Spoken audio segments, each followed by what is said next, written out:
del Trabajo y Zoé Robledo,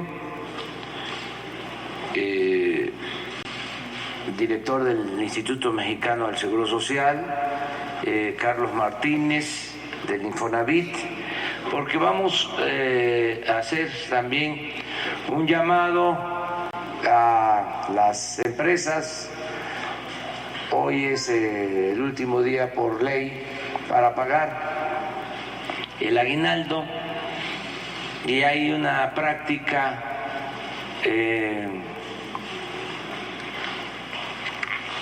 no tan aceptable, no tan limpia,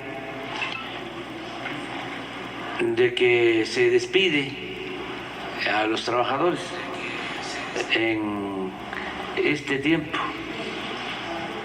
o se despide de verdad o hay simulación para no pagar aguinaldos y otras prestaciones, y no queremos que eso siga sucediendo, porque además es muy claro que sucede, que pasa desde hace varios años y se puede probar. No podemos quedarnos callados. Ayer hablamos de este tema, de cómo en diciembre, en vez de que se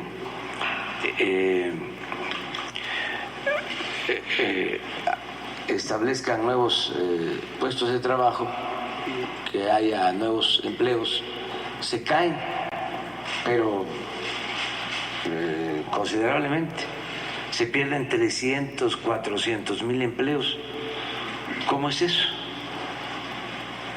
¿A qué se atribuye? ¿Cuál es el fenómeno?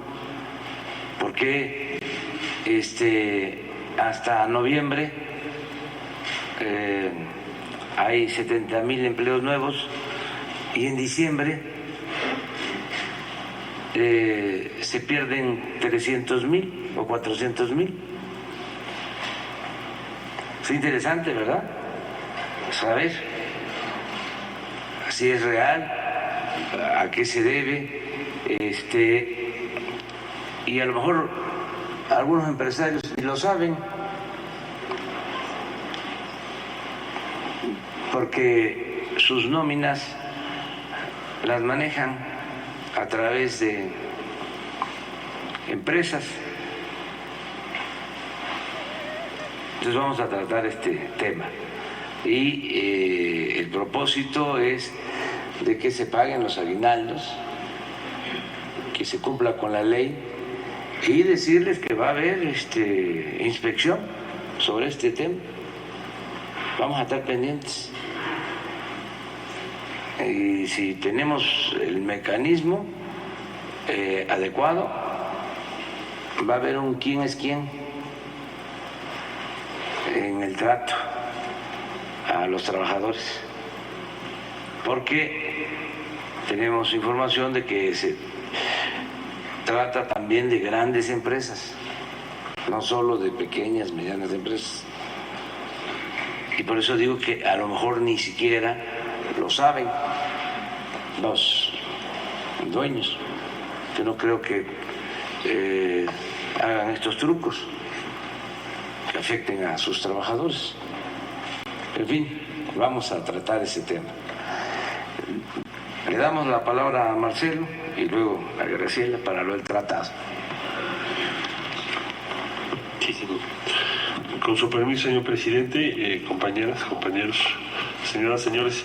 Bueno, de manera muy breve, señalar que como ya es de su conocimiento, el día de ayer se aprobó en la House of Representatives, Cámara de Representantes de Estados Unidos, el Tratado México-Estados Unidos-Canadá, con una votación de 385 a favor y solo 41 en contra, es decir, con una aprobación mayor a lo que habíamos pensado. De hecho, en la historia de los tratados comerciales de Estados Unidos, es el tratado más votado después del Tratado Estados Unidos-Israel, que se aprobó en el año 1985, según nos informó la Secretaría de Economía. En ese caso fue por unanimidad. Y en el caso de la aprobación de ayer, entonces, pues es un amplio consenso de los dos partidos políticos, tanto el Partido Demócrata como el Partido Republicano, lo cual nos hace, desde nuestro punto de vista, y aunque todavía falta que el Senado lo va a ver en enero, etcétera, etcétera, por ese respaldo nosotros ya damos por un hecho que el tratado ha sido aprobado y nos preparamos para su implementación y entrada en vigor. ¿Qué significa? Solo diría yo tres cosas porque la Secretaría de Economía les va a comentar con más detalle. Primero, se termina una etapa de incertidumbre muy larga porque no se sabía qué iba a ocurrir. Y entonces eso hace que las inversiones se frenen, que se compliquen los procesos de decisión en favor de la creación de empleos, y eso tiene un impacto importante adverso. Bueno, con esta votación eso se termina. Ahora hay certidumbre, cuáles son las reglas que vamos a tener y sobre todo, y lo más importante, que el mercado más grande del mundo sigue siéndolo. Es decir, Estados Unidos, Canadá y México, o México, Estados Unidos y Canadá, constituyen el mercado más grande del mundo. Con esta aprobación se ratifica que así es, por número, por dimensión, por magnitud. Y eso es una excelente noticia, porque tendrá un impacto muy relevante, como es obvio, en las inversiones y decisiones de las empresas. Segundo, ya se sabe cuáles son las reglas con las cuales se va a funcionar y cómo se van a resolver las controversias cuando las haya. Y eso es una excepción hoy en el mundo. No se firman tratados así, pues hace ya tiempo. Es una muy buena noticia también por eso. Y para México también muy buena noticia porque significa esencialmente empleos, inversión y desarrollo tecnológico. Empleos, inversión, desarrollo tecnológico para México. Es una muy buena noticia, excelente diría yo. En la mañana me decían que por qué excelente, por todo lo que acabo de decir. Va más allá de bueno. Y le cedo el uso de la palabra a la secretaria de Economía, Graciela Márquez.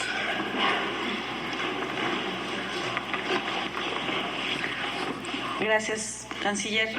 Con su permiso, presidente. Muy buenos días a todas, a todos.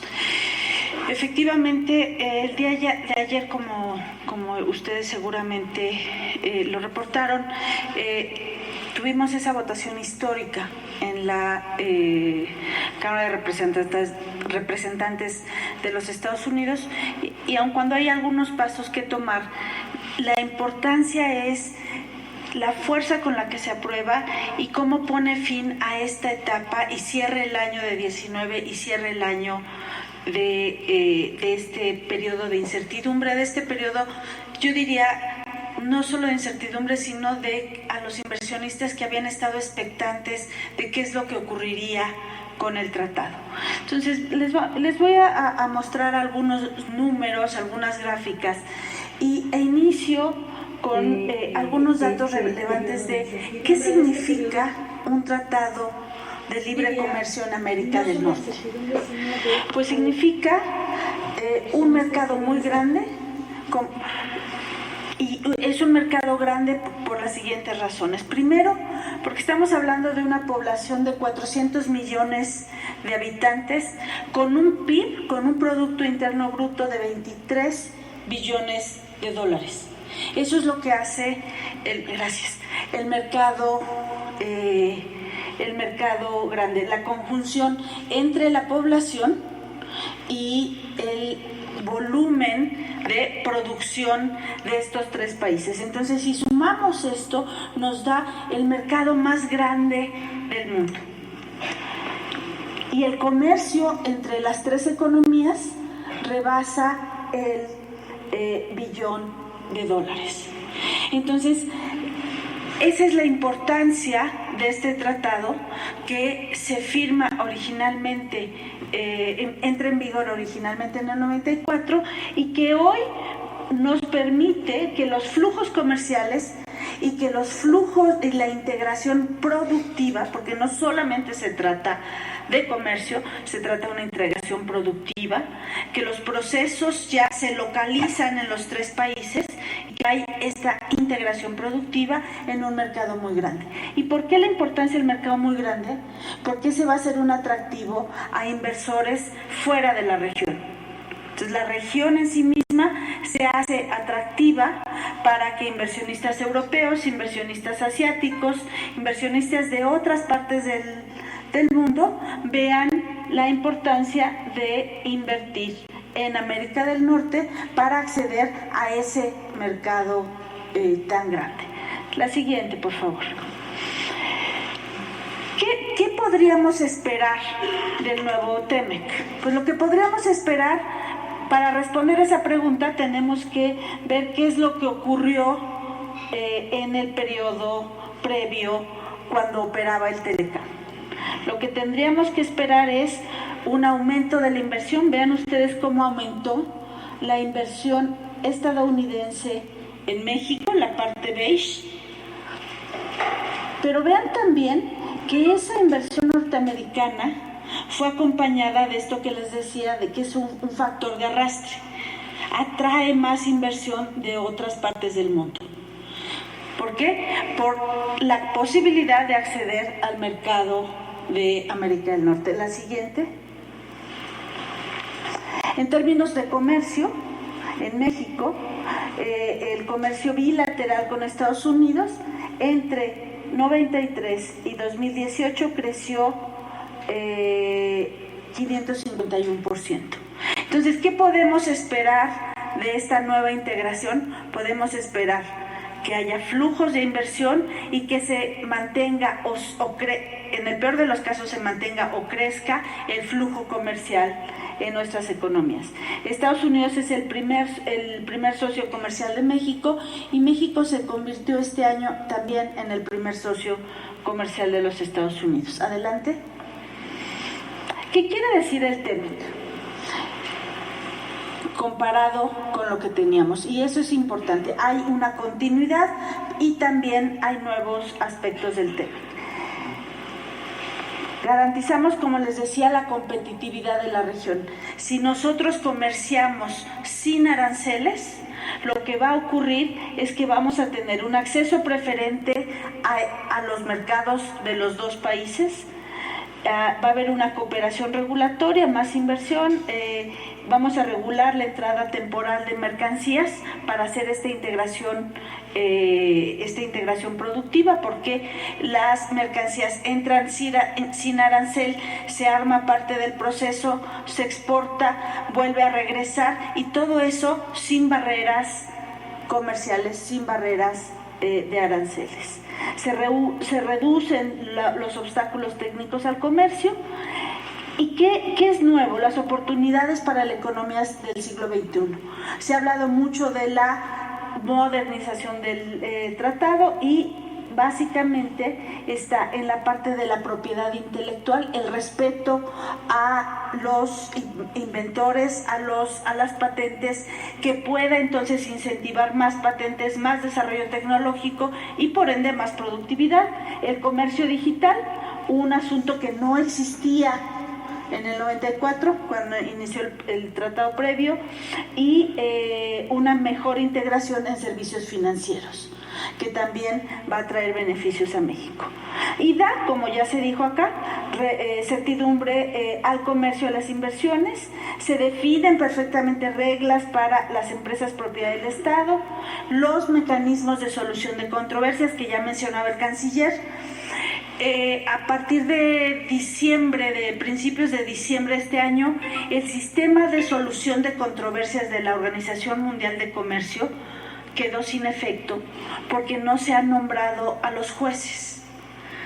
Entonces, todos los países del mundo no tienen hoy esa posibilidad de acudir a la Organización Mundial de Comercio a dirimir sus controversias. Se está trabajando en ello. México está tratando de que, como miembro de la OMC, se impulse una formación de este jurado. Pero hoy por hoy no hay este mecanismo de solución de controversias. El TLC nos incorpora este mecanismo de solución de controversias con nuestros socios, tanto con Canadá como con Estados Unidos. impulsa la competencia y regula compras públicas. Y finalmente, unos temas que han sido menos tocados y que tal vez convendría en algún momento, nosotros en la Secretaría de Economía vamos a hacer un folleto, una explicación sobre temas que han sido menos tocados. Se da un apoyo a pymes, a las pequeñas y medianas industrias. Y aquí conviene recordar que el 99% de las empresas mexicanas corresponden a este sector, 99%. Entonces es importante que el tratado incorpore a las pymes y que le dé espacios dentro de esta integración comercial y productiva. Se incluyen también asuntos de género, los derechos laborales, que sí se han tratado ampliamente, tiene algunos candados de anticorrupción, exige a las empresas que participen, que no haya prácticas corruptas y se protege el medio ambiente.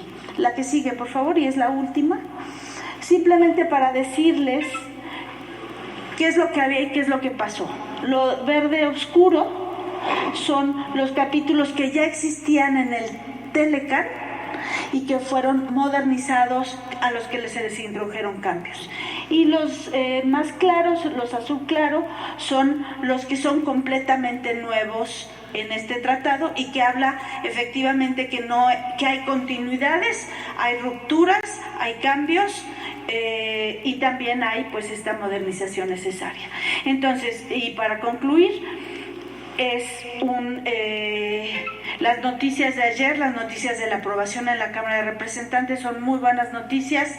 Creemos que hoy los inversionistas tienen reglas claras, saben qué va a ocurrir en la región de América Latina, y lo que saben es que va a continuar un tratado exitoso, una integración productiva, y que en México trabajaremos con el sector privado para cumplir con los periodos de transición, para apoyar esta integración, para apoyar industria automotriz, acero, pero también apoyar servicios financieros digitales, comercio digital, y cumplir y aprovechar el tratado como una plataforma de desarrollo, no solamente comercial, sino también regional, y que traiga desarrollo a todas las partes de México. Muchas gracias. Pues ustedes.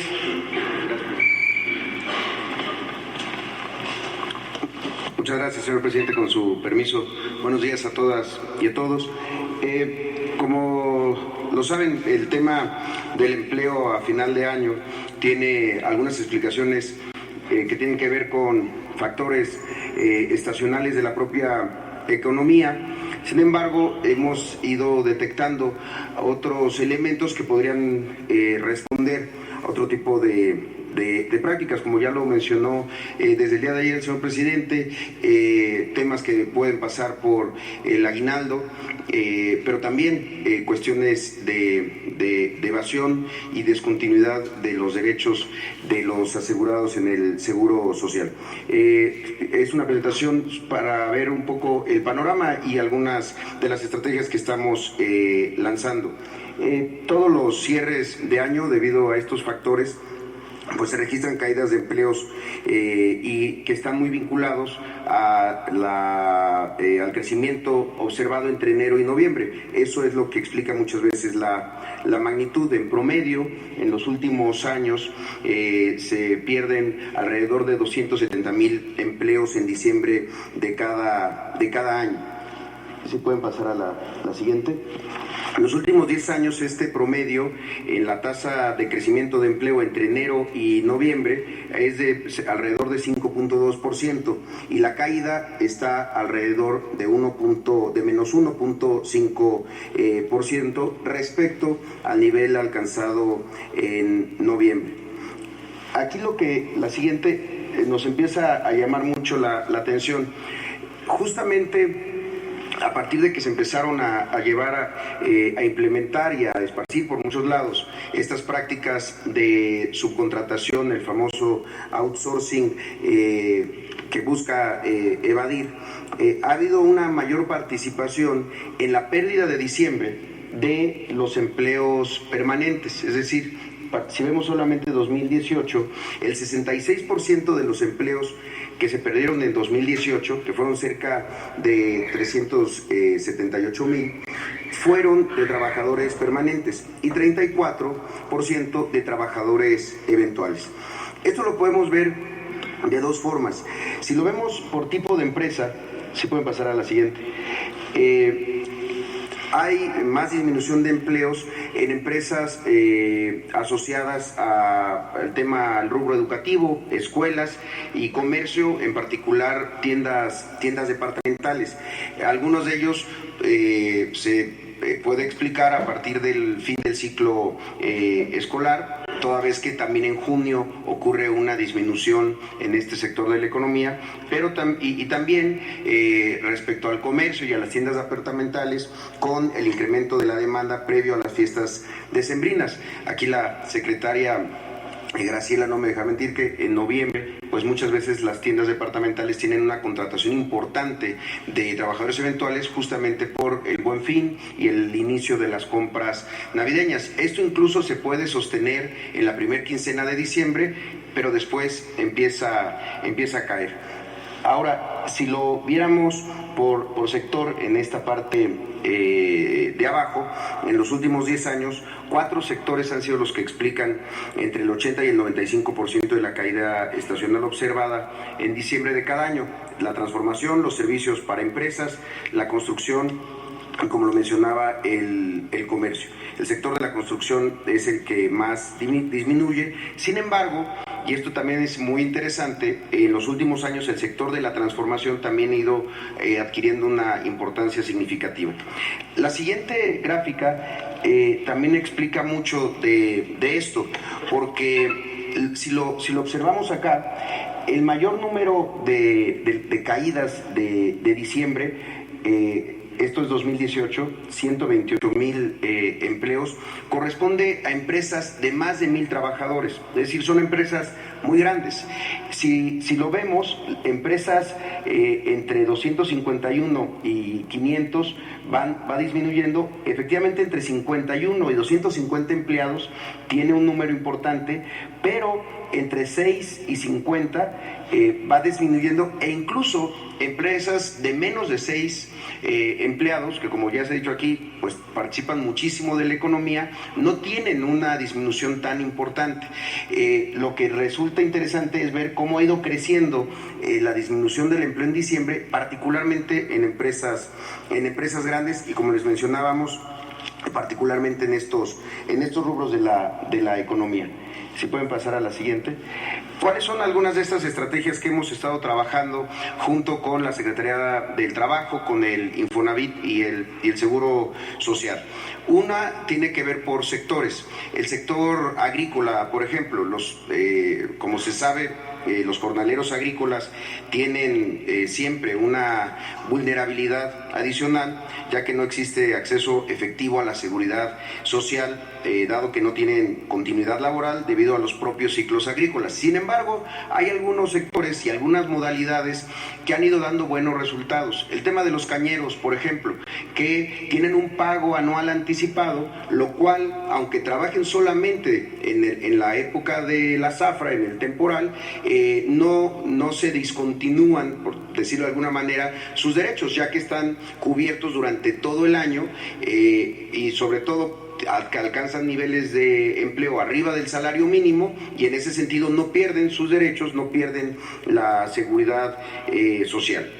Adicionalmente a eso, para poner un ejemplo, si un jornalero trabaja durante 4 días a la semana y su ingreso es superior al salario mínimo, pues se podría pagar su aseguramiento con base en su salario real mensual, y con ello tener derecho al aseguramiento durante todo el periodo completo, lo que le daría acceso efectivo a la seguridad social. Un poco el mismo modelo como está operando en el programa piloto de las trabajadoras del hogar. No importa cuántos días, sino si lo vemos de manera anual, hay continuidad en el ejercicio de sus derechos y la provisión de los mismos. Otros elementos que estamos haciendo es flexibilizar esquemas de incorporación al Seguro Social con el propósito de permitir la inclusión de nuevos tipos de contratación, nuevos esquemas como como de aseguramiento para generar incentivos y la conservación de derechos para trabajadores que cesan su relación laboral y que se convierten en trabajadores independientes o autoempleados con derecho a pagar seguridad social. Aquí hay un esfuerzo importante que se debe trabajar tanto tecnológicamente como en algunas partes del marco regulatorio para que aquellas personas que reciben ingresos a través de plataformas digitales, por ejemplo, o como trabajadores independientes, puedan ser sujetos al aseguramiento del seguro social en función de los ingresos que perciban y con ellos se permita la continuidad del aseguramiento de estas personas que entran y salen al mercado laboral. Es decir, hay una parte que también corresponde a que nosotros flexibilicemos y hagamos mucho más sencillo este proceso y no haya afectaciones en la cobertura de seguridad social. Ahora, una parte importante y que estamos trabajando de manera coordinada ya desde hace algún tiempo es la revisión por sectores específicos de manera coordinada entre Infonavit, la Secretaría del Trabajo y el IMSS para determinar si estas bajas derivan de actividad propia del ciclo económico de la empresa o si lo que está ocurriendo realmente es una simulación con la finalidad de evadir cuotas obrero-patronales. En ese caso, estamos preparando y se enviarán cartas de invitación para, uno, propiciar la autorrevisión del cumplimiento de las obligaciones en materia de seguridad social y también, pues, para que haya un entendimiento de que si hay una práctica de esta naturaleza, pues no se va a permitir. En caso de identificar esquemas agresivos de evasión, iniciaremos facultades de revisión conjunta entre el IMSS y el Infonavit.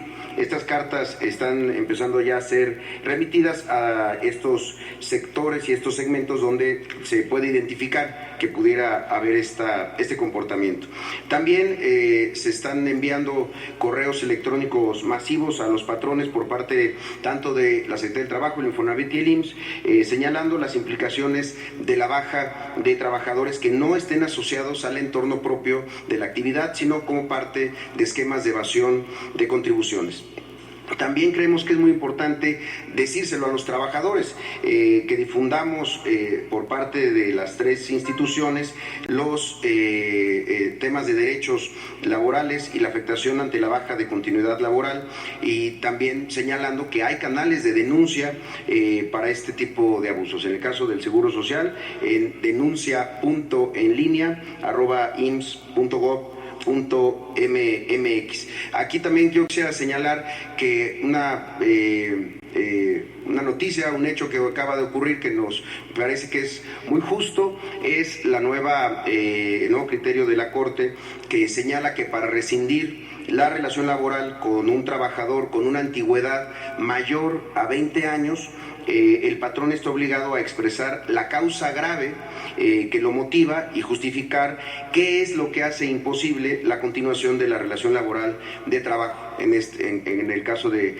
más de 20 años en adelante de relación laboral. Y también una serie de estrategias y campañas para trabajadores y patrones para difundir a través de redes sociales, de diferentes canales de comunicación, orientación para los patrones cumplidos y que, como ya lo decía el señor presidente, pues puedan estar con alguna duda de qué es lo que está pasando en su propia empresa y desde luego con los trabajadores respecto a el correcto aseguramiento de ellos. Aquí tenemos algunos ejemplos de lo que estamos empezando a hacer y que estamos trabajando de manera conjunta con todas las instituciones.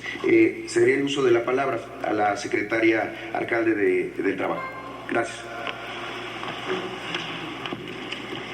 Presidente, únicamente aclarar dos temas, como hemos venido identificando en los datos que tiene el Instituto Mexicano del Seguro Social por el tipo de funciones que se desempeñan en estas industrias, en estos sectores, podemos identificar que hay la posibilidad de que estén ocurriendo este tipo de simulaciones. Recordemos que la Ley Federal del Trabajo, de manera natural, el empleo es continuo, solamente se justifica que sea eventual o por obra determinada cuando las funciones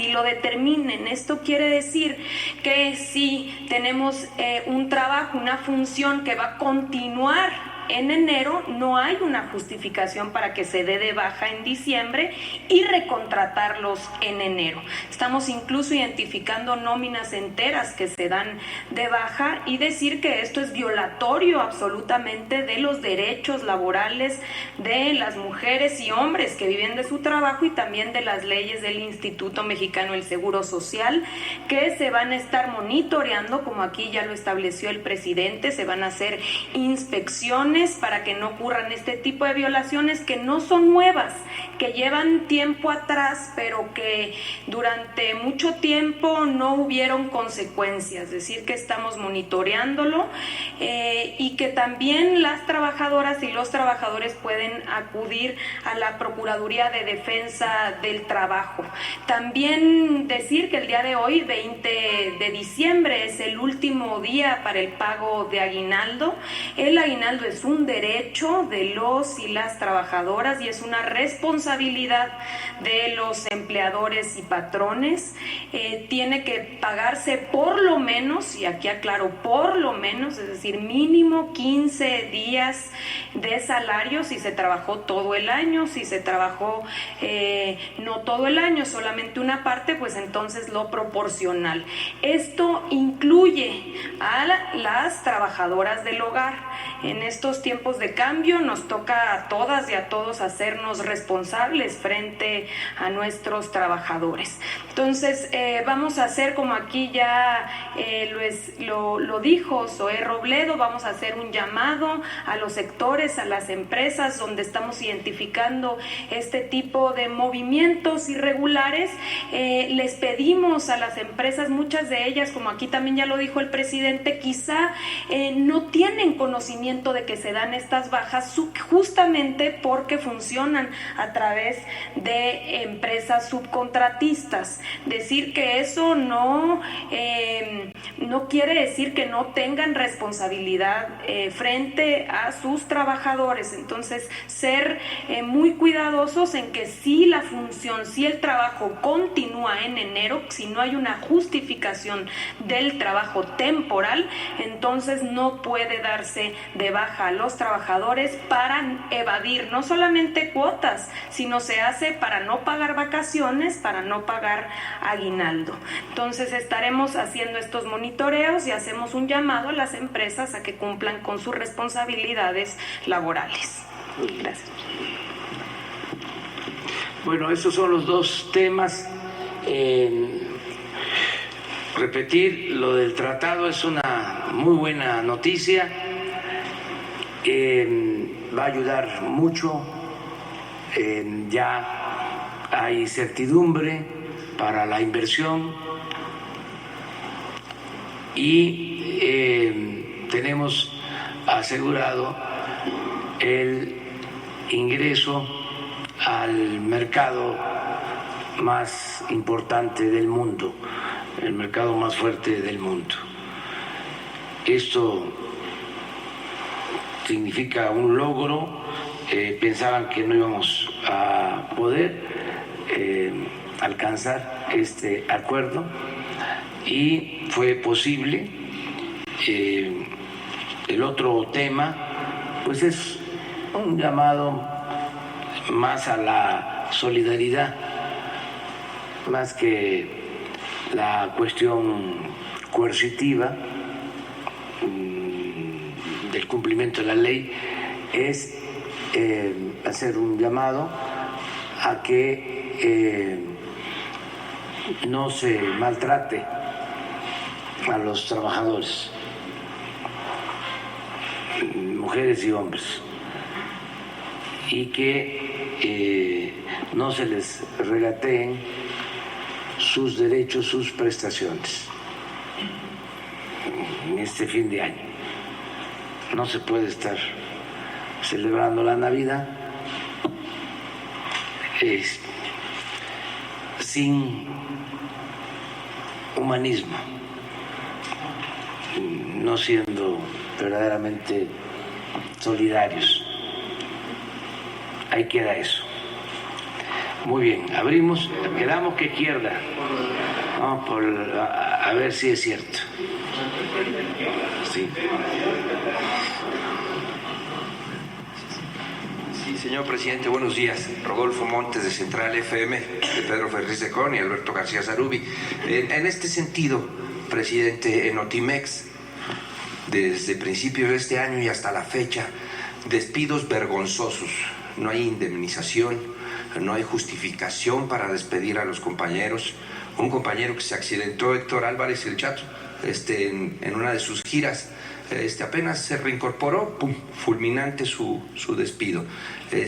Hay un llamado ahí a San Juana Martínez para que recapaciten, para que se les liquide, y a la secretaria del Trabajo en ese sentido también, ¿cuántos trabajadores del aparato del Estado mexicano han denunciado al gobierno de la 4T precisamente para dirimir esta relación laboral y que se les liquide conforme a derecho? Y si este llamado no solamente es a las empresas, sino también a los funcionarios públicos que tomaron la decisión de liquidar, de despedir a los trabajadores, pero sin indemnización alguna y que están en los tribunales. Esa es mi primera pregunta, por favor, presidente. Sí, a todos.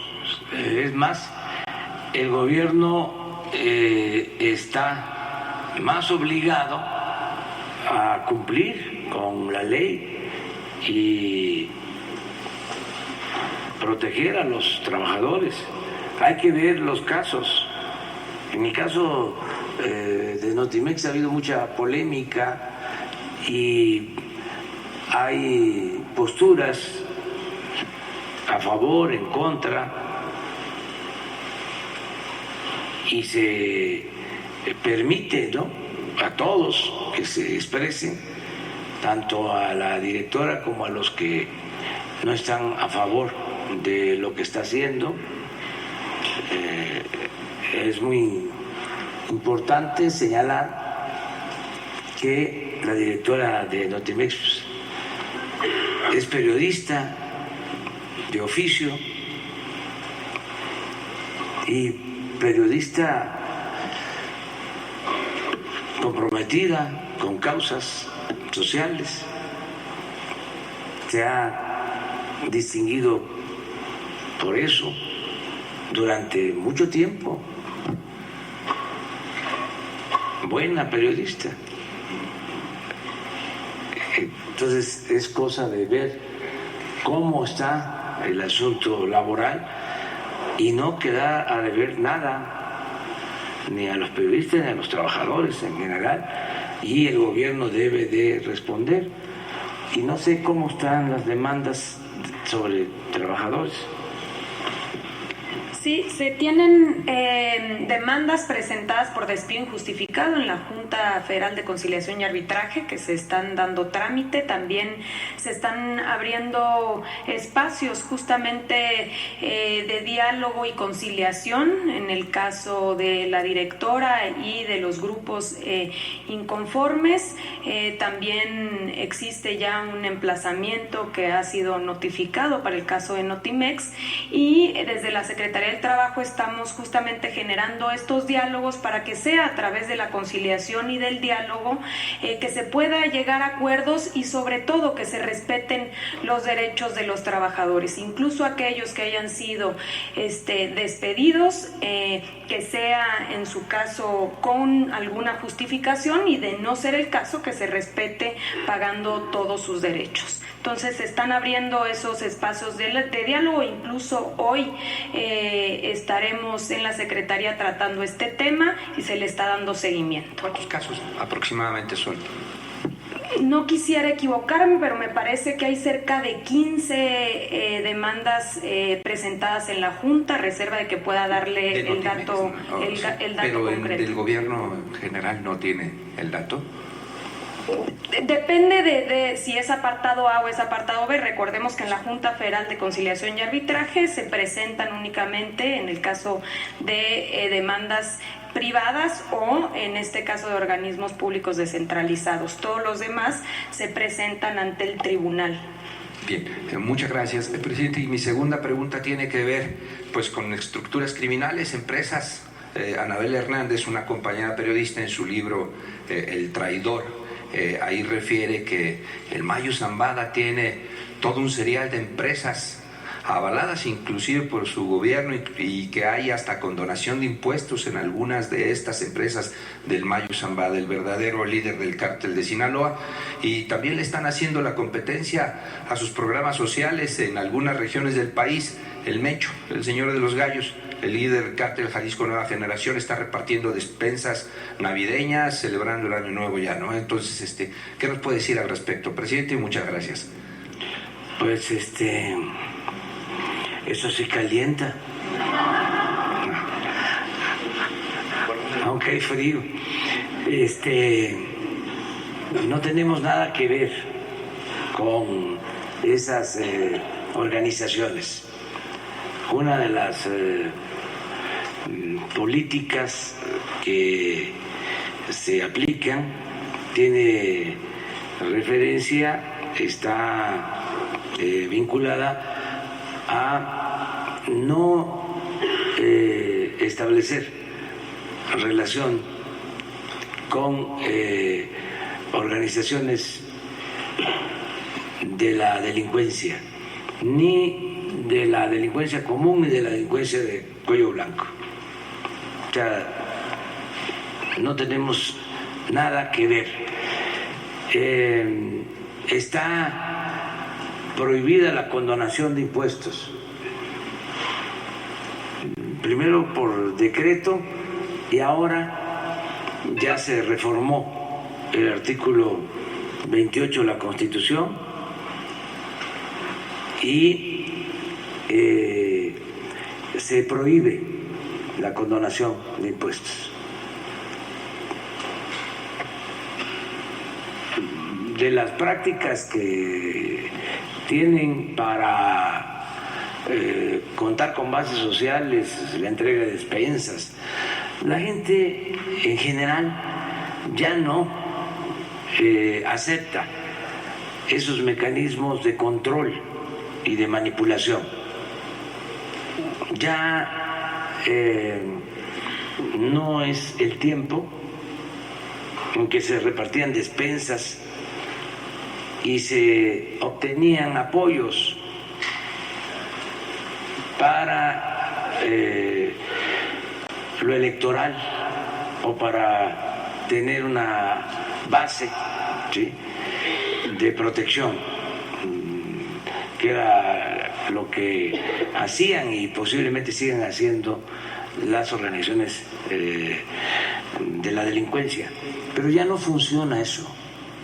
Ya el reparto de migajas, de dádivas, el repartir frijol con gorgojo, ya no aplica. La gente no acepta esas cosas. Pueden haber casos aislados. Ahora hay oportunidades de trabajo, los jóvenes tienen posibilidad de capacitarse, tienen ingresos en el programa Jóvenes Construyendo el Futuro. En el campo hay más de 200,000 sembradores que tienen empleo permanente. En fin, ya es distinto. No dudo que se estén llevando a cabo estas cosas, pero no es lo mismo. También lo que nosotros hacemos es garantizar derechos sociales. No es dádiva, no es la entrega de migajas, es garantizar derechos que tienen los ciudadanos, el derecho a una pensión, el derecho a una beca, el derecho al trabajo, el derecho a ser felices. Y esa es la función, ese es el objetivo principal del gobierno, garantizar la felicidad del pueblo. Nosotros estamos enviando destinando muchos recursos con ese propósito. Un poquito nada más, yo pondría en entredicho que ya no hay esto de reparto de frijol con gorgojo. Hace unas semanas atrás Televisa publicó un reportaje de la compañera Fátima Monterrosa en donde la Secretaría de Agricultura repartió maíz con gorgojo en la Sierra de Guerrero, presidente. Hay que ver la fuente. Los propios ejidatarios, los campesinos lo documentaron. Puede ser, pero no es la regla. Puede ser la excepción, porque hay inercias, que es lo que venimos diciendo, que estamos en un periodo de transición. Lo viejo no acaba de morir y lo nuevo no acaba de nacer. Así estamos, pero no hay duda de que vamos a la transformación, al cambio, y eso, si se da, es excepcional, repito, y mal visto. Es como la corrupción. Ya el corrupto es mal visto. Ya no es como antes, de que se le consideraba una persona audaz y no perdía ni siquiera su respetabilidad. Ahora es un estigma ser corrupto, es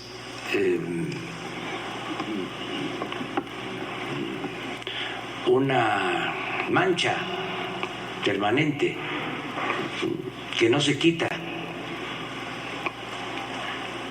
Hasta hace poco no pasaba nada. Es más, hagan un análisis, una revisión de los discursos en el periodo neoliberal, 36 años, y busquen en todos los discursos oficiales cuántas veces se mencionó la palabra corrupción. Y estoy seguro que fue mínimo. Van a encontrar más que palabras, por ejemplo, crecimiento, pero mucho más. Cambio estructural.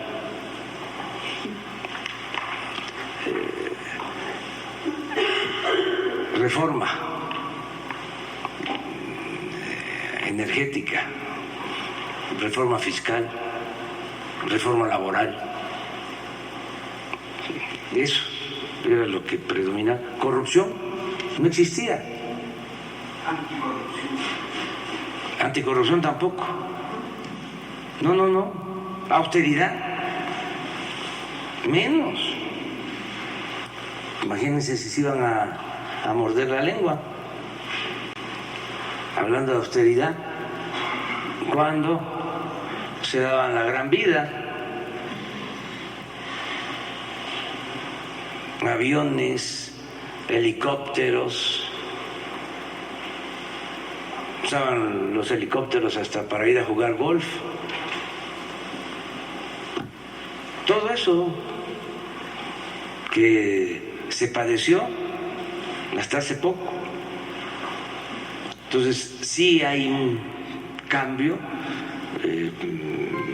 desde luego es un proceso, todavía hay resistencias, pero ya no está de moda la corrupción. Antes robaban y ni siquiera perdían su respetabilidad. siempre usaba yo en los discursos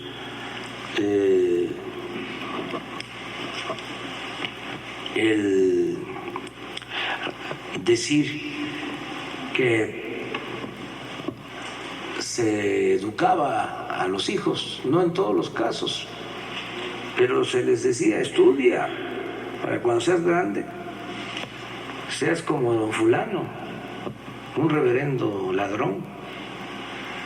Se ponía de ejemplo a estas personas. Ahora no. Ahora ya no se ve bien a los corruptos, y los que pensaban que no iban a haber cambios, pues ahora están sorprendidos porque pensaban que iba a seguir lo mismo, y ya no es así. Por ejemplo, en este tema de las bandas, las organizaciones, ya no es el tiempo de la protección a bandas. Ahora no se permite la asociación delictuosa entre autoridades y delincuencia, y tampoco hay negociaciones con las organizaciones delictivas, ni la práctica de proteger a unos y destruir a otros. Todo eso se termina por completo, y es al margen de la ley nada, y por encima de la ley nadie. Estado de derecho, no estado de chueco. Entonces, perdón, pero el SAT ya lo eximió y... Sí, pero si no tiene responsabilidad, ¿por qué se le...? Pero moralmente, presidente... No, pero es un asunto legal y moral también. O sea, yo les invito, porque una cosa es que nos caigan mal algunas personas, o que tengamos posturas. No, sí, es el caso. Es que tenemos que ser muy objetivos, muy profesionales. Si hay una denuncia de corrupción, sobre todo en lo que corresponde al gobierno que represento, si hay un servidor público corrupto, no solo se va a su casa, se va a la cárcel, para que se entienda bien. Y vuelvo, miren, ahora sí traigo pañuelo blanco. No les gusta a mis adversarios, pañuelito blanco, no hay corrupción. Arriba. Me atrevo a decirlo, a sostenerlo, y quiero que me tapen la boca. A ver. Entonces, no somos iguales. ¿Qué hacían antes los conservadores? ¿Cómo mediatizaban para que no se diera el cambio? ¿Ustedes creen que se me va a olvidar? Yo no odio, pero no olvido. ¿Qué hacía la llamada sociedad civil? Los medios de comunicación, no todos, los que estaban al servicio de los que se sentían dueños de México. Generalizaban. Era muy común escuchar cuando ya la gente estaba despertando y ya se estaban dando cuenta de cómo era manipulada, era muy común escuchar: todos son iguales, son lo mismo. Hubo toda una campaña en contra, ¿sí?, de la política, una campaña en contra de diputados, de las instituciones políticas. Era de lo peor, la política. Yo no quiero saber nada con los políticos, porque de esa manera pues descalificaban a todos, porque lo que no querían era que saliera adelante una opción distinta, nueva. Yo tenía que estar diciendo en las plazas que no podían meternos a todos en el mismo costal. Llegué a decir: me pueden llamar peje, pero no soy lagarto. No somos iguales. Entonces, ahora que caen en desgracia,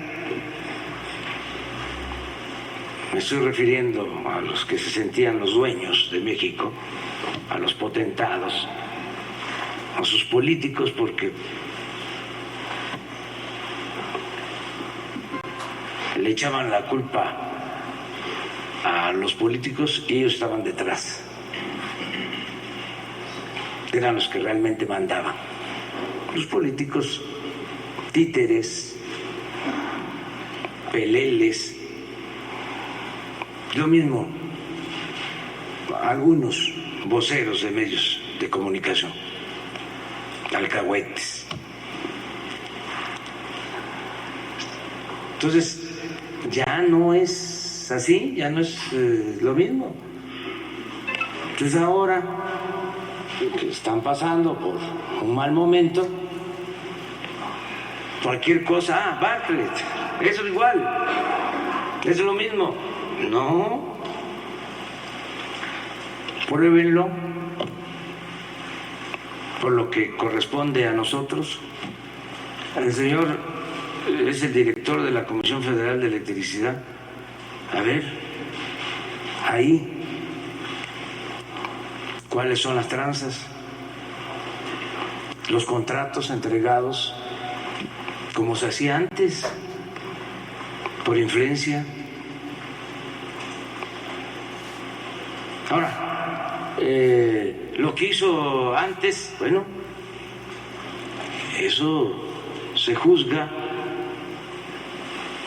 y pues cada quien tiene que responder, pero entiendo que la denuncia que se presentó fue por su desempeño en esta administración.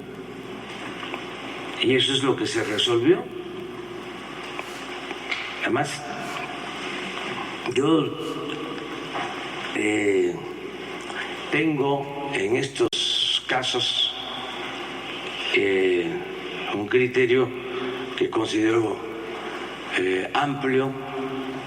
No se puede solo acusar sin pruebas.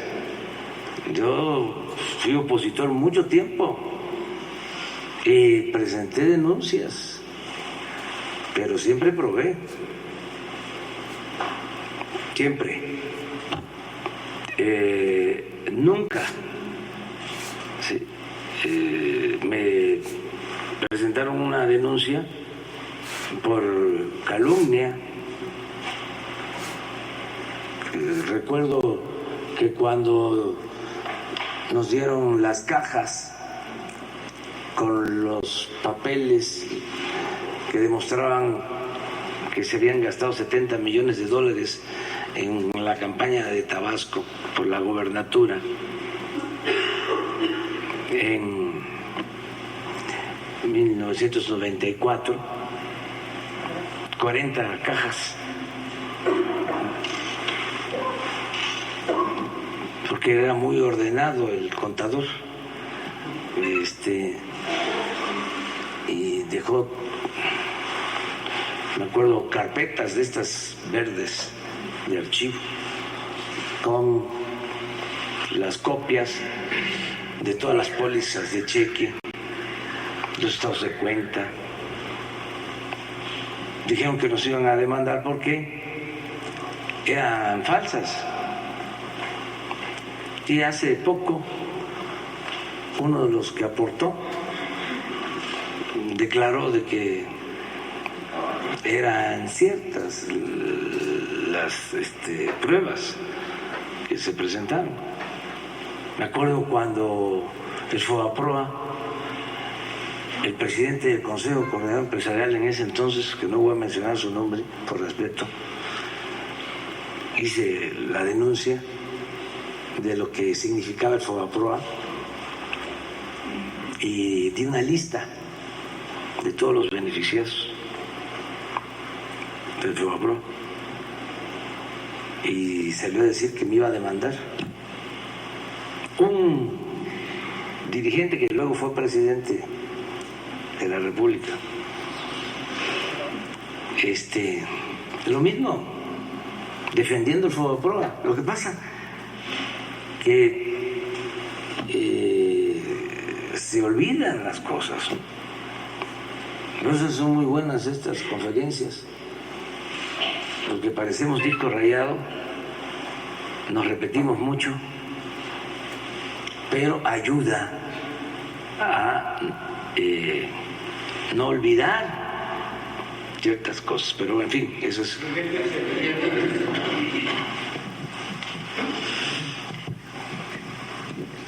Gracias, presidente. Hablando de casos, tengo aquí en mis manos el expediente, es una sentencia definitiva e inatacable del Tribunal Electoral del Poder Judicial de la Federación. La Sala Superior, ese tribunal que avaló su triunfo presidencial, 7 de agosto del año pasado le entregó su constancia como presidente electo. Este tribunal resuelve el pasado 25 de septiembre, presidente, que usted debe sancionar a su vocero presidencial porque incumplió la veda electoral de la elección del pasado 1 de junio. El hecho aquí concreto, presidente, es que esta sentencia, usted fue notificado según la cédula el pasado 26 de septiembre. Van prácticamente 3 meses y lo que dice el promovente original, lo que yo investigué en el propio tribunal, en el INE, es que no se ha acatado esta sentencia. Aquí la pregunta concreta, presidente, sería ¿por qué no se ha acatado esa sentencia que le instruye, como dicen los abogados, que le mandata a sancionar a su vocero presidencial, presidente? ¿Por qué no se ha cumplido y sí tiene pensado cumplirla? Y si me permite ahorita otra pregunta, presidente, gracias. No sé si se cumplió. A ver, ven. Es que en el tribunal no hay nada, ni en el INE, ni... Explícalo nada más. Sí, buenos días, con permiso, señor presidente. Solo para explicar que hay un procedimiento administrativo que se sigue a partir de la sentencia del tribunal. Se ha hecho una investigación como tiene que proceder con el órgano interno de control, con la administración de la presidencia, y el 30 de diciembre termina el trámite para establecer la sanción y lo que corresponda. Ese es el proceso que se lleva y es todo normal, ha seguido su cauce legal. Lo que pasa es que entonces no le han informado al tribunal que está en proceso de cumplimiento, eso es lo que quizá ha ocurrido. Posiblemente, pero una vez que se tome la determinación administrativa el próximo 30 de diciembre ya se le notificará el cumplimiento de la sentencia. Perfecto, gracias. O sea que hay tiempo, pero sí se va a cumplir. No es como antes. Como Porfirio. De que sí. Como era antes, se acata pero no se cumple, así era. Ahora se va a cumplir, nada más que vamos a esperar a que sí se concluya el trámite. Sí. Sí, la segunda pregunta, presidente, es sobre el caso de Notimex. Yo tengo documentado aquí 54 demandas laborales, están en la sala especial número 2.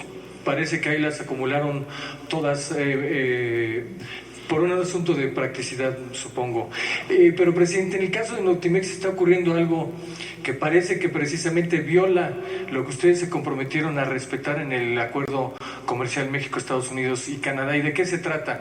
Han llegado estos 54 empleados, me lo han manifestado, llegan y les exigen que se afilien al sindicato blanco que está creando la nueva directora, que creó un sindicato blanco, y a los que no se afilian a ese sindicato blanco los están despidiendo. Es decir, están incurriendo en la creación desde el gobierno, que se comprometió a hacer respetar la libertad de los sindicatos, se están incurriendo en la creación de un sindicato charro, presidente. Y si nos podía también comentar sobre las demandas, ¿qué le parece aclaro de que es la primera vez que sé de este asunto, no me consta, pero a ver si Luisa María.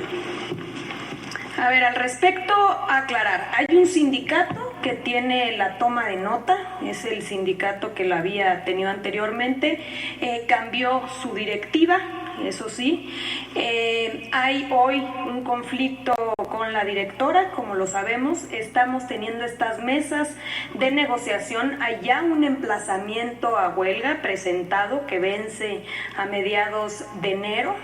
Se está, como comentaba hace rato, se está abriendo estas mesas de diálogo para poder llegar a un consenso, porque el emplazamiento lo que determina es que ha habido violaciones por parte de la dirección al contrato colectivo, y eso es lo que se está evaluando. También, como bien dices tú, ha habido despidos, ha habido demandas presentadas, ya estoy pidiendo la información, me parece que hay demandas anteriores a esta administración y hay demandas nuevas. Ahora podemos dar los datos exactos, pero en efecto sí hay demandas presentadas por despido injustificado que obviamente llevarán su procedimiento, y aclarar que también, como se ha señalado, se dio el registro a un nuevo sindicato. Aclarar que no se vale que por parte de la empresa haya injerencia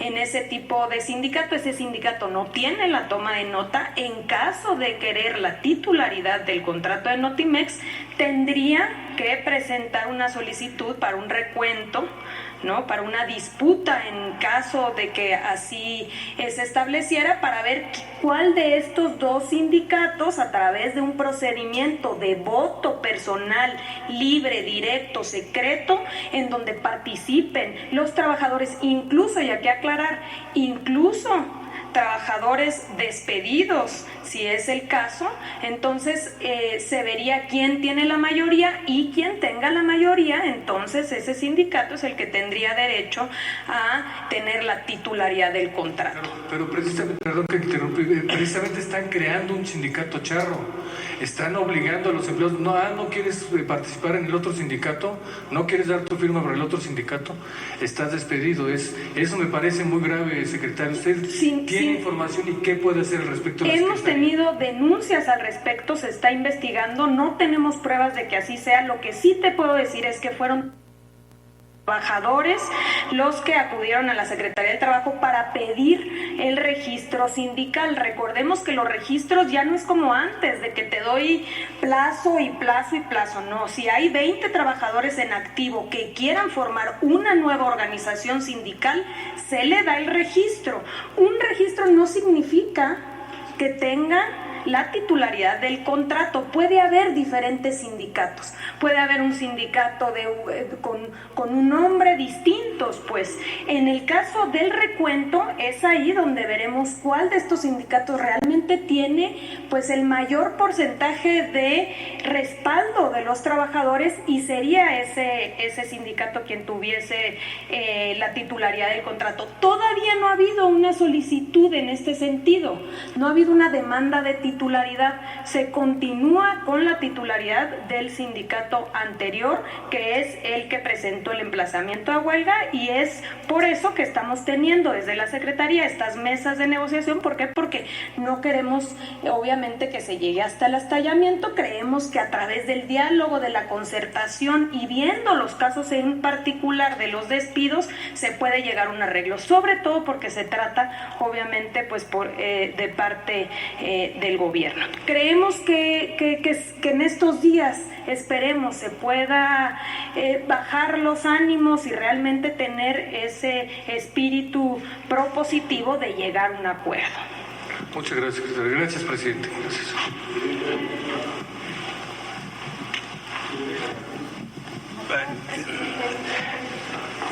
No es el tiempo por la derecha.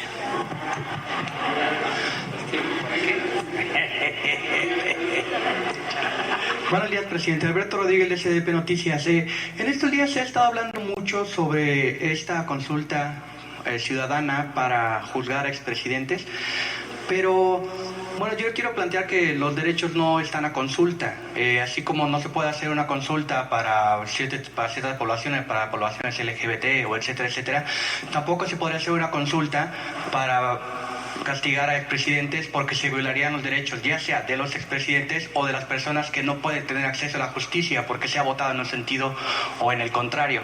¿Realmente usted, su equipo jurídico, legisladores, le han hablado sobre la posibilidad de hacer esta consulta? Porque sería a todas luces ilegal y sería muy fácilmente echada abajo con amparos.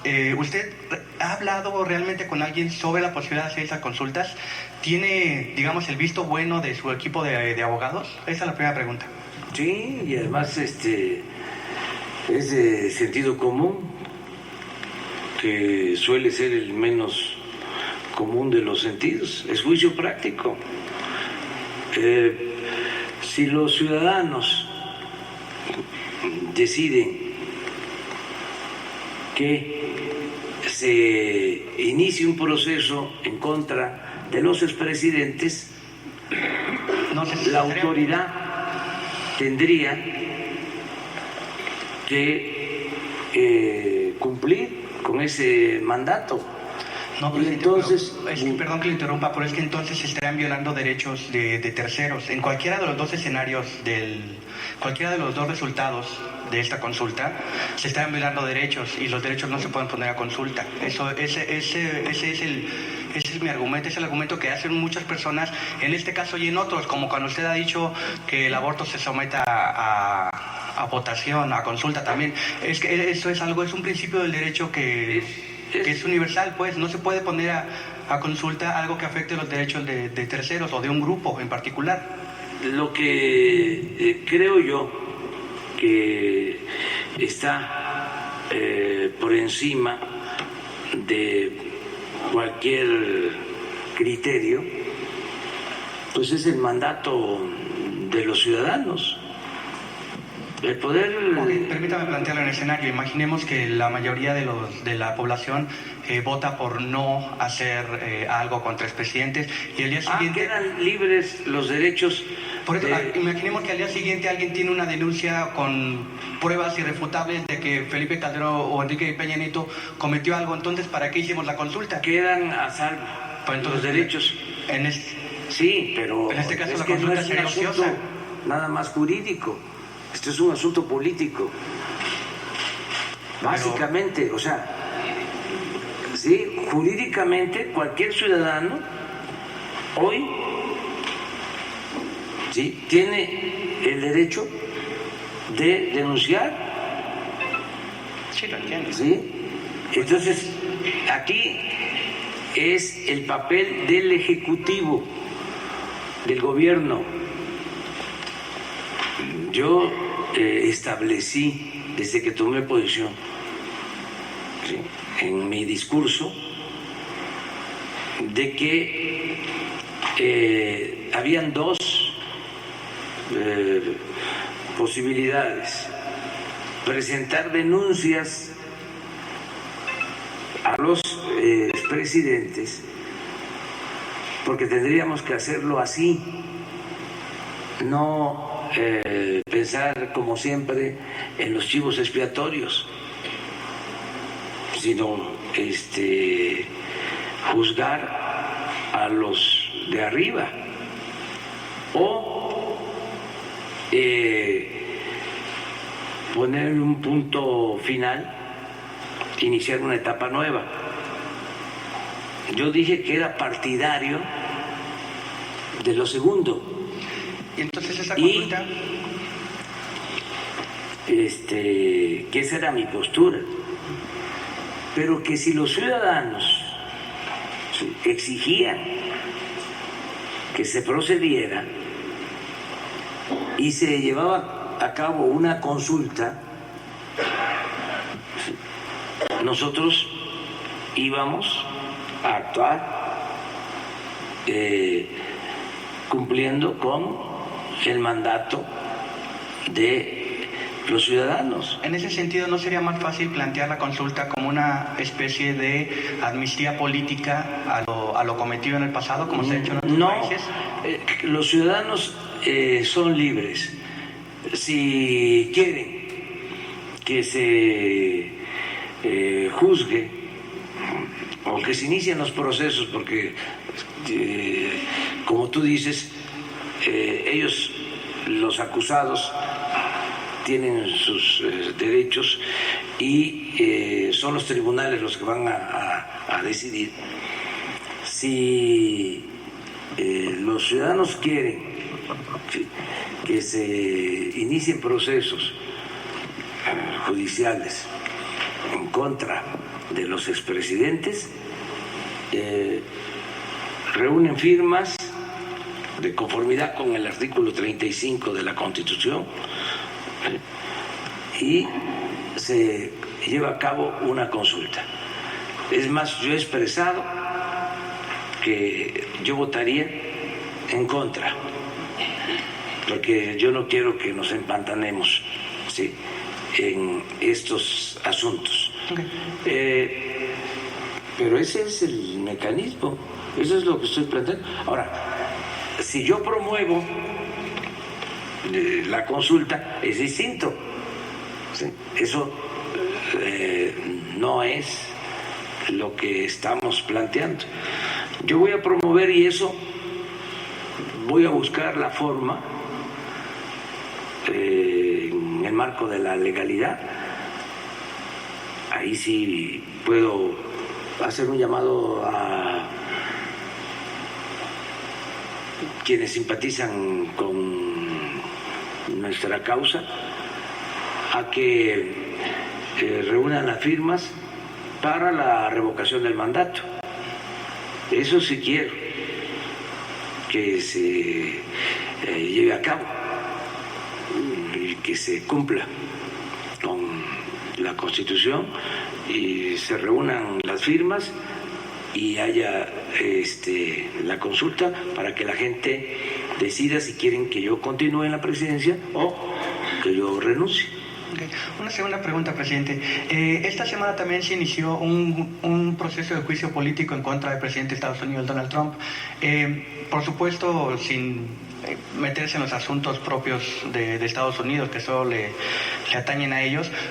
¿Usted qué escenarios ve en caso de que Donald Trump deje de ser presidente de Estados Unidos? Lo pregunto sobre todo porque el Partido Demócrata parece ser más duro ante México de lo que es el Partido Republicano, al menos en este momento, al menos en la coyuntura actual, ¿no?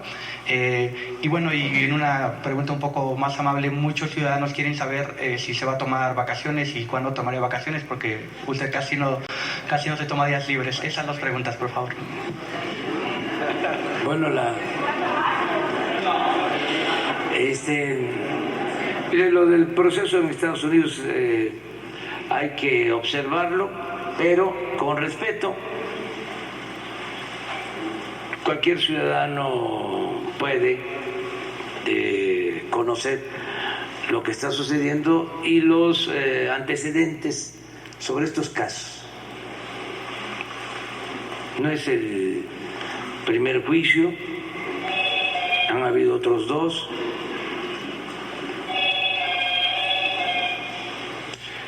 En el caso de el presidente Clinton,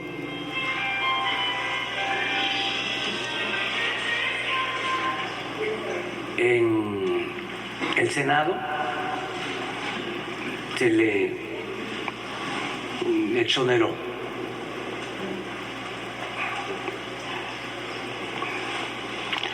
Acerca de si son republicanos o demócratas o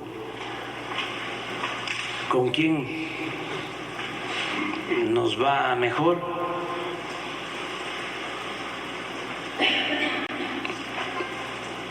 pues es relativo.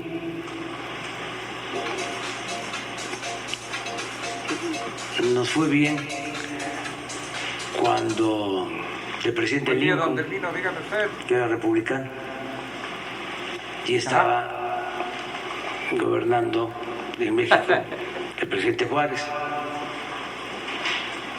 No se preocupe, yo me movilizo y nos echamos un litón. No nos fue después del muy mediodía bien. tengo varios movimientos. Claro que no. Sí, con calma, dale, don Delfino. Fue cuando el gran zarpazo, con un presidente que por respeto no voy a mencionar su nombre, que ordenó la invasión a México. Era demócrata.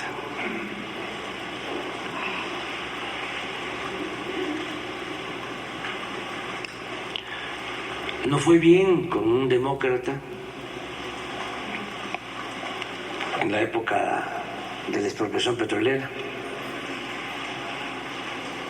con el presidente Franklin Delano Roosevelt, ese sí, lo menciono. Y ya sobre los últimos mejor no hablamos. La verdad es que a nosotros nos ha ido bien en la relación. Nos han tratado con respeto tanto demócratas como republicanos, de manera muy especial. Hemos contado con la colaboración y el respeto del presidente Trump.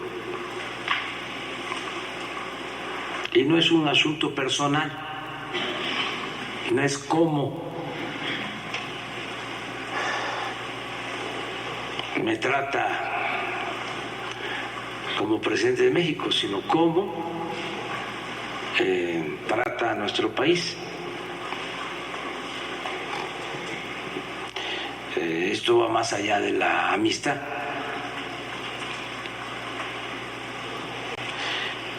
Pero hemos tenido un buen trato, una buena relación de cooperación.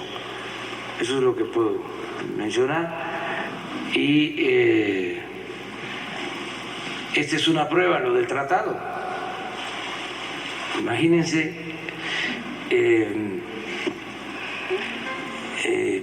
llevándose a cabo este juicio, que se vote el tratado con México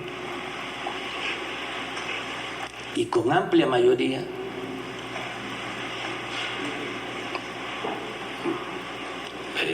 se apruebe.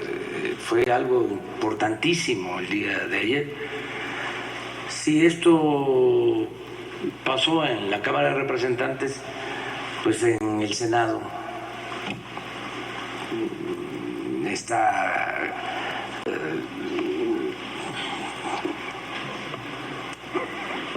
garantizado el apoyo, la aprobación.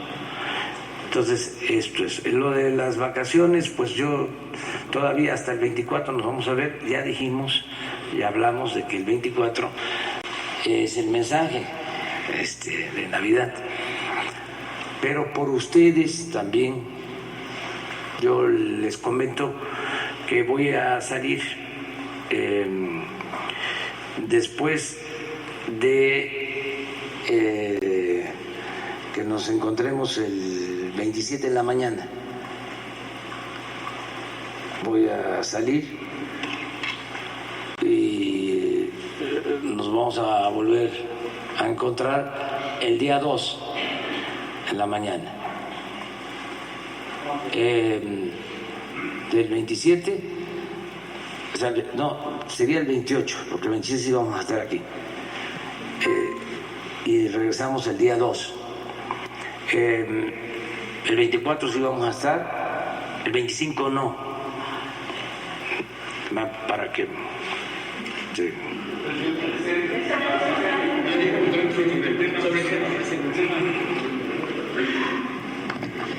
Buenos días, Hans Salazar, ZMG Noticias, presidente, Grupo Político Zócalo Virtual. preguntar sobre el tema que se están planteando. ¿Cuál es el cálculo de evasión en las cuotas obrero-patronales que se tienen hasta ahora? ¿Considera que mejorar la atención del IMSS podría estimular estos pagos y evitar la evasión? Si es así, ¿qué avances se tienen en la mejora de los servicios en el IMSS? Y bueno, aprovechando también la presencia aquí del titular de Infonavit, ¿qué avances tiene el saneamiento de Infonavit en los adeudos? ¿Cuántos créditos se dieron este año y cuántos se proyectan para el próximo año con las nuevas reglas hacia los trabajadores? Soy el director de Infonavit. Muchas gracias, señor presidente. Hay dos fenómenos. Por un lado, el tema, como ya se ha mencionado, de esta subcontratación que está vinculada a la evasión, pero también hay otro, que es el subregistro, es decir, personas que están registradas en el Seguro Social, pero no con el salario que les corresponde, les pagan menos para tener aseguramiento y por el otro lado, pues se les complementa de alguna forma. Sí, es importante señalar que este año lo estamos cerrando con muy buenas cifras en términos de recaudación en el Seguro Social. Hay cerca de más de 25,000 millones de pesos nuevos, digamos, de incremento en la incorporación, en la recaudación del Seguro Social, que son completamente vinculados a una de las acciones más importantes, creo yo, de la Cuarta Transformación, que fue el incremento del salario mínimo. El incremento del salario mínimo incrementó el salario base de cotización en el Seguro Social. Aquí en este mismo lugar la secretaria alcalde lo mencionaba el día del evento de anuncio del incremento del 20%, que había llegado a niveles de 4.5 de incremento del salario base de cotización y hasta 8% en la frontera norte. Por eso nosotros hablamos siempre de un promedio de todo el país de cerca de 6.4% de incremento del salario. Esto desde luego incrementa el porcentaje de cuotas y nos tienen en un buen número en términos de recaudación. Desde luego que eso tiene que verse reflejado con que nosotros demos un mejor servicio y por eso es que el presupuesto del Seguro Social estuvo muy enfocado en el tema de las contrataciones nuevas de personal, una convocatoria que se lanzó hace algunos días, se acaba de cerrar el 15 de diciembre, aprovecho para comentar, fue muy exitosa, se abrió por primera vez de manera transparente, libre. Cualquiera podía ingresar a la página de internet del Seguro Social y buscar por especialidad, médicos, enfermeras, por localidad y poder hacer su planteamiento. Fue al cierre de cerca de 96,000 registros con todo y documentación. Fueron más de 100,000, pero de personas que no acabaron su registro o no completaron la documentación, pero son como 96,000 registros. ¿Esto qué implica? Pues que tenemos ya una base de datos para buscar a esos médicos, enfermeras que tanta falta nos hacen, porque la clave es que el Seguro Social tiene en su despliegue territorial, en unidades de medicina familiar, en hospitales de segundo y de tercer nivel, instalaciones o una capacidad instalada que muchas veces no se aprovecha en su totalidad. Ya lo ha dicho también el presidente, el tema de los fines de semana, incluso horarios nocturnos. Ahí es donde estamos concentrando nosotros el esfuerzo, en lograr pasar el próximo año 2020, en el inicio de este proyecto, de 16,000 cirugías programadas solamente en fin de semana a 64,000 cirugías en fin de semana, cirugías programadas. Y en el tema de consulta de especialidad, pasar de cerca de 400,000 consultas de especialidad en fin de semana nada más a cerca de 900,000, es decir, el doble. Esto debe de ayudarnos a disminuir los tiempos de espera, tanto para cirugía programada como los tiempos de espera para consulta de especialidad. Apostarle a la gente. Se dejaron de hacer ese tipo de contrataciones, no se abrían las plazas e incluso hay hospitales que durante muchos años fueron creciendo en su capacidad de número de quirófanos o de consultorios, pero no crecían sus plantillas. Hospitales que en el papel decía que era de 80 camas, pero en los hechos era de 160. Entonces es lo que estamos haciendo. Nosotros creemos que tenemos que mejorar siempre el servicio. Es la instrucción también del presidente, fortalecer y mejorar el servicio, pero que nunca se ponga como pretexto para violar derechos de los trabajadores y las trabajadoras de nuestro país. Gracias. ¿Por qué lo aprovechas también para informar sobre los 3 programas? Claro que sí, presidente. Con su permiso, presidente, y aprovechando, por supuesto, decirles nada más con el tema que anunciamos el día de hoy. Hace poco firmamos un convenio de colaboración el IMSS y el Infonavit para el área de recaudación fiscal. Estaremos coordinando, por supuesto, todas las auditorías fiscales entre las empresas. Tanto el IMSS como el Infonavit revisan todas las empresas con base en el número de registro patronal y estaremos viendo todo eso en conjunto. Sobre lo que ya decían o preguntaban, entiendo que la pregunta va en el sentido de los rezagos de pago de los trabajadores, decirles que el índice de cartera se mantiene estable en un 8%, que es lo que se venía observando en periodos anteriores. Decir algo que además es muy significativo para nosotros. Las personas recordarán que el Infonavit cobra los créditos a través de la nómina, es un cobro automático, pero quien pierde el empleo lo puede pagar por su cuenta. Este año hemos observado que incrementó el flujo de los trabajadores que pagan por su cuenta en un 5.4%. Nosotros vemos eso como un signo positivo de gente que está confiando en el instituto, pero que además estamos dando más opciones de pago a los trabajadores.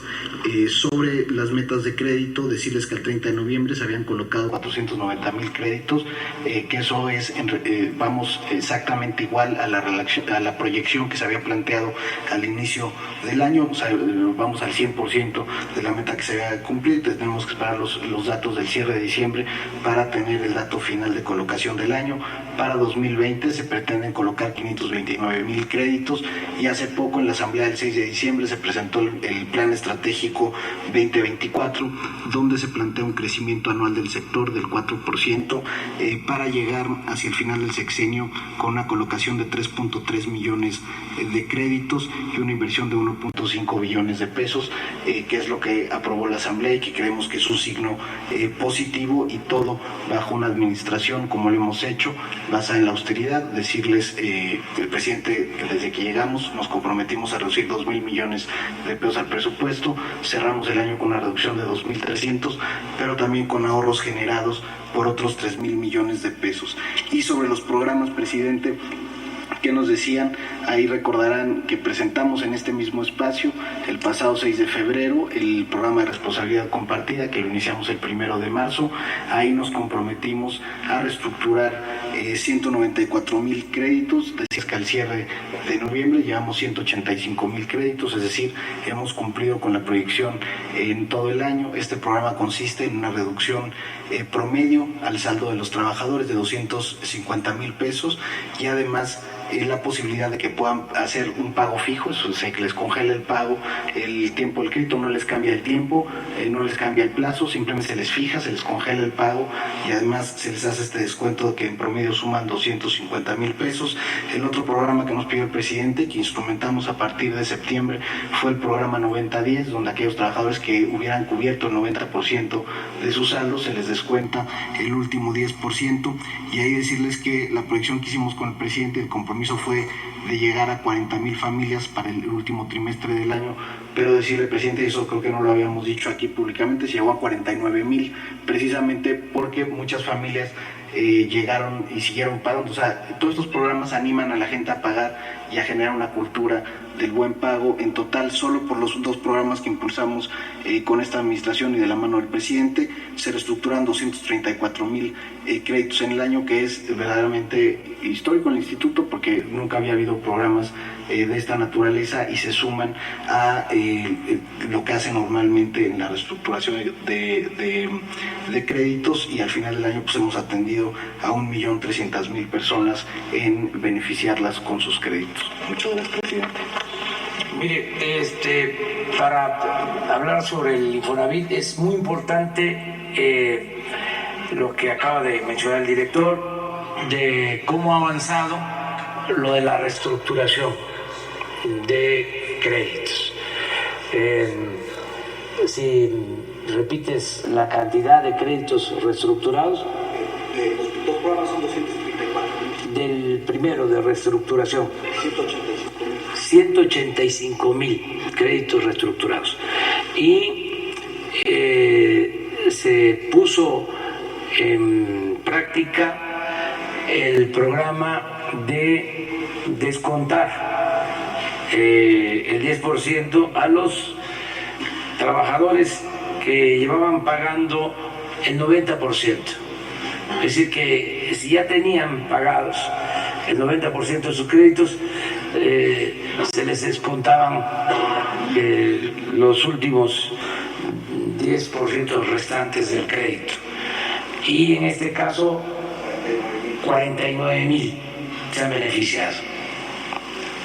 Otro dato importante es el que no ha habido desalojos, porque se terminó con la práctica perversa de entregar las llamadas carteras vencidas a coyotes, a despachos de abogados. No todos los despachos de abogados son deshonestos. Estamos hablando de grupos que hacían su agosto desalojando a la gente. Hay pruebas de esto. No ha habido desalojos en el tiempo que llevamos. Se terminó con estos abusos. Y algo que da pena decirlo, pero que ayuda, ¿no?, a entender las cosas. La anterior administración, en el Infonavit, el sueldo más alto era de 700,000 pesos mensuales. Se rayaban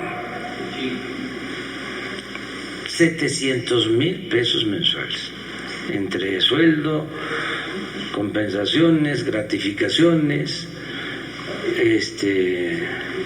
riesgo, desgaste físico, mental, etcétera, etcétera, etcétera. ¿Cuánto ven estos sueldos?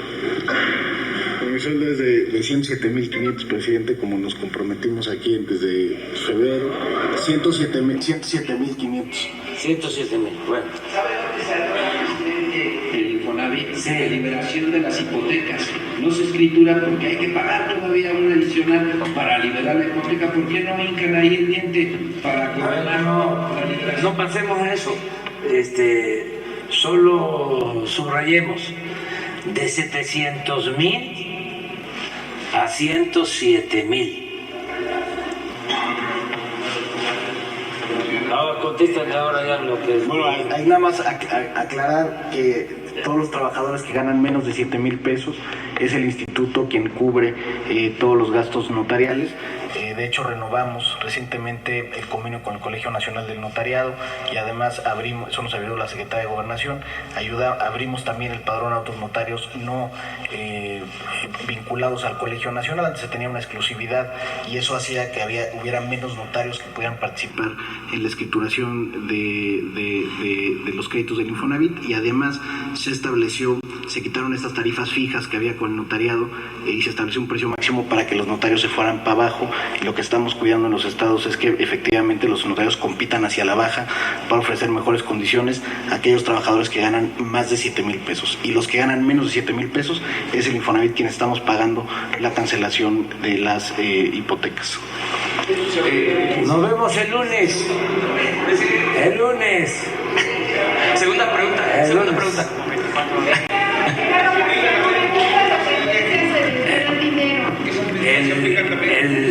El lunes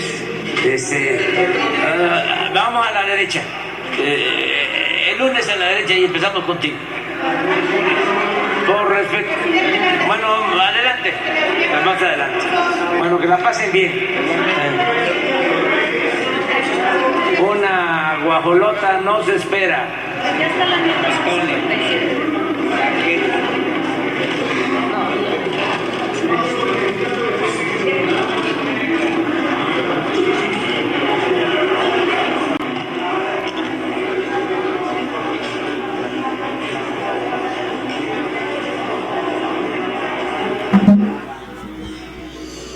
Concluye la conferencia de prensa del presidente de la República, Andrés Manuel López Obrador, y por supuesto de que, pues bueno, también nosotros damos por concluida la transmisión cuando son las 8 de la mañana con 47 minutos, 8:47, damos por concluida también la transmisión de este espacio de Buen Día Oaxaca, en la cual nos enlazamos, como lo hacemos todos los días, a partir de las 6:30, 6:45 de la mañana, en el que le damos a conocer cómo están las vialidades en la capital oaxaqueña.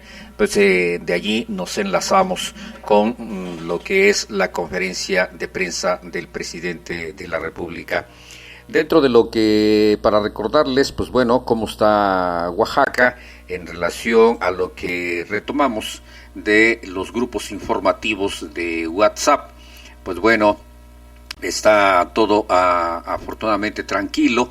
Estamos checando pues cómo pasó la noche. Aquí estamos observando una fotografía donde ayer por ahí de las 10 de la noche, dice, adelante del Hotel Colina Dorada en Pueblo Nuevo, un taxi foráneo se impactó contra la base de un puente peatonal.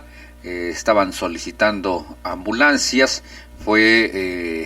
Déjeme aquí hacer un acercamiento a la fotografía. El sitio del H, con placa, con número 101-168, es el vehículo que se impactó anoche en el puente peatonal, allí adelante del Hotel Colina Dorada en Pueblo Nuevo. Se ve un impacto bastante fuerte, dicen que hay lesionados. Y bueno, prácticamente cerrando la emisión, le doy a conocer el pronóstico meteorológico para hoy viernes.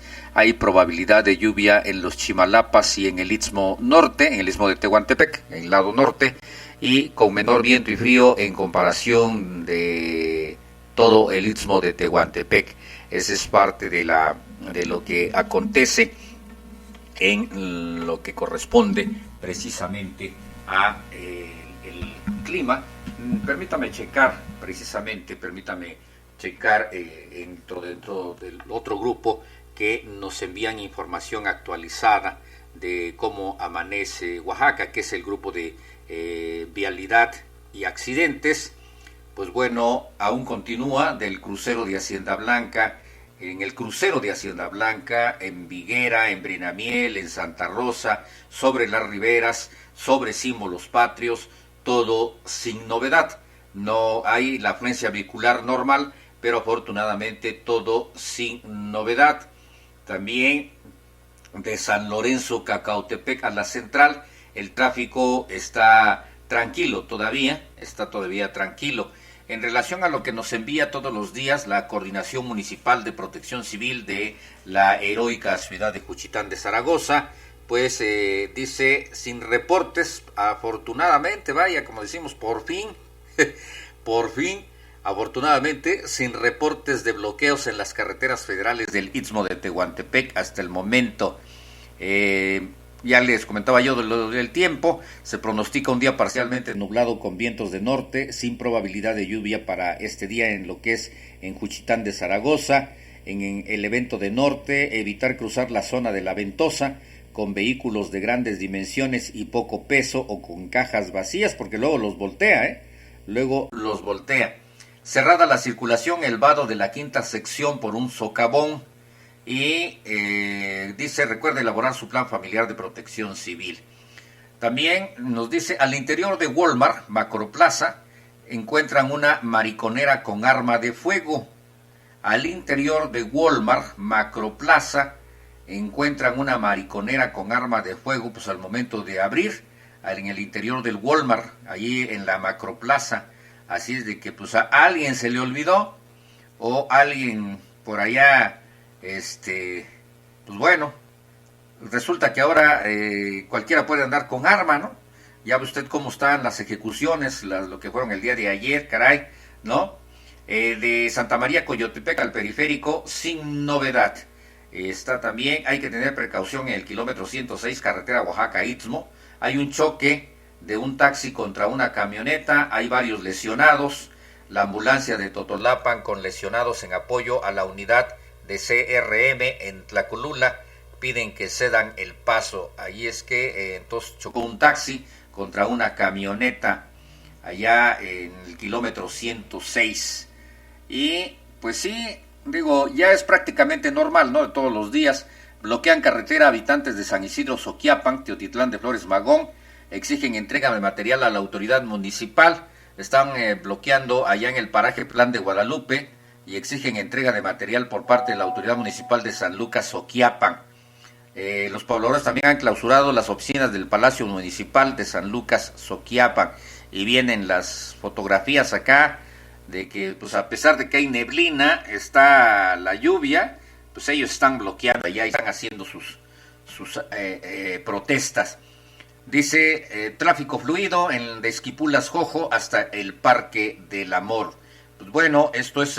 y viene una fotografía dice, se pide el apoyo para localizar a los familiares de Karina Solórzano Osorio, aproximadamente de 19 años de edad, originaria de Chuapan, Veracruz.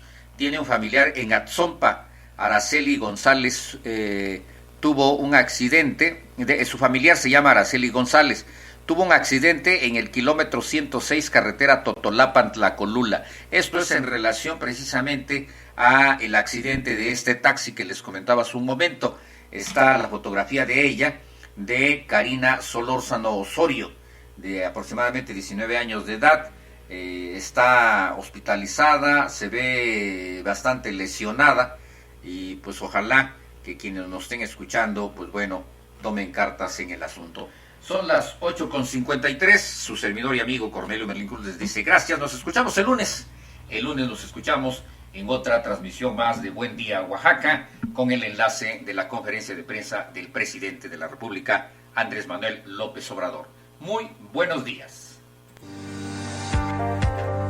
Radio Superación, medio y voz de los grupos vulnerables, emisora digital fundada en el 2004 y corporativo de medios de comunicación. Radio Superación, medio y voz de los grupos vulnerables. Página web www.radiosuperacionwaxmex.com. Correo electrónico radiosuperacioncnc@gmail.com. Teléfono 446-3286. Radio Superación.